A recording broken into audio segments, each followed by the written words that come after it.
Une quarantaine d'intervenants participent au IDE chaque année, plusieurs milliers de spectateurs qui défilent pendant la journée dans le grand amphi de Paris-Dauphine, qui est un lieu d'intelligence et de réflexion pour non seulement la jeunesse parisienne, mais aussi pour tous les entrepreneurs en France et même en Europe. Vous savez que Dauphine est une plateforme d'échange d'idées considérable. L'objectif, c'est que ça fasse avancer le débat, qu'on soit plutôt là pour se dire comment est-ce que l'Europe, ça peut marcher encore mieux, parce qu'en réalité, on se rend compte dans les discussions que ça ne marche pas si mal.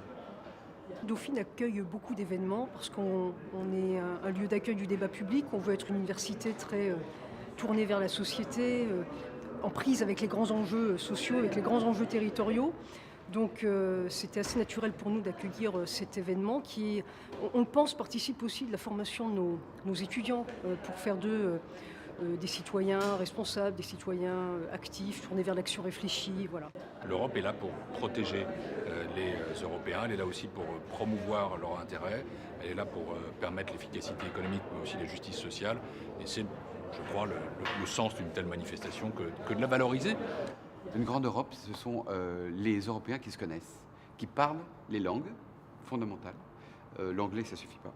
Et que ça doit se faire au niveau des étudiants, au niveau des universités, au niveau des entreprises. Il y a quelque chose qui s'appelle Erasmus, qui était un grand succès. Et ben, il faut le faire, l'Erasmus des entreprises. Une journée comme aujourd'hui, c'est un moyen de faire en sorte qu'on parle d'Europe en France. C'est la moitié de mon travail. Faire connaître les positions françaises à travers l'Europe, ça c'est la première moitié. La deuxième, c'est faire en sorte que les Français s'expriment sur l'Europe, disent leurs attentes, leurs souhaits, leurs insatisfactions aussi, et qu'on puisse en discuter. Une journée comme aujourd'hui, c'est formidable. C'est une journée très importante parce que je crois qu'il faut redonner envie d'Europe aux Français et il faut leur donner à voir tout ce que l'Europe peut faire pour eux. L'Europe, c'est pour moi plus de sécurité. Donc ça suppose d'avoir des frontières sûres, de lutter contre le terrorisme, d'avoir une défense commune. L'Europe, c'est plus d'emploi. Ça suppose d'avoir des normes communes harmonisées, une fiscalité harmonisée, des champions européens. Et donc ça nécessite beaucoup plus d'intégration de nos économies et surtout d'arrêter le dumping fiscal et social. Écoutez, je crois qu'on ne parlera jamais assez de l'Europe. Et moi, personnellement, j'avais été tellement attristé lors du premier tour des élections européennes de trouver autour de la table que 2 candidats sur 11, je crois, qui parlaient de l'Europe, qu'aujourd'hui, je ressors ragaillardi.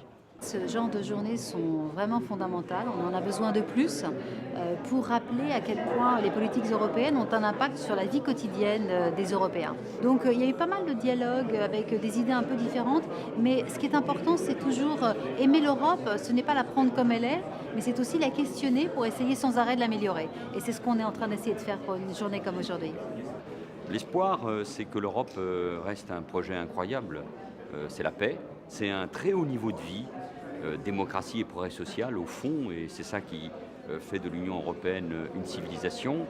Et enfin, l'Europe, et moi j'en suis convaincu, pèse et doit peser dans le monde d'aujourd'hui. Quand on écoute les intervenants et ceux qui sont dans la salle, c'est très vivant, intéressant, beaucoup de profils très différents. Pour décrire la journée d'échange aujourd'hui, je dirais, seulement c'est difficile, mais dynamisant et constructif. Pour moi, le IDE en 3 mots, c'est échange des bonnes pratiques, collaboration et puis génération d'idées.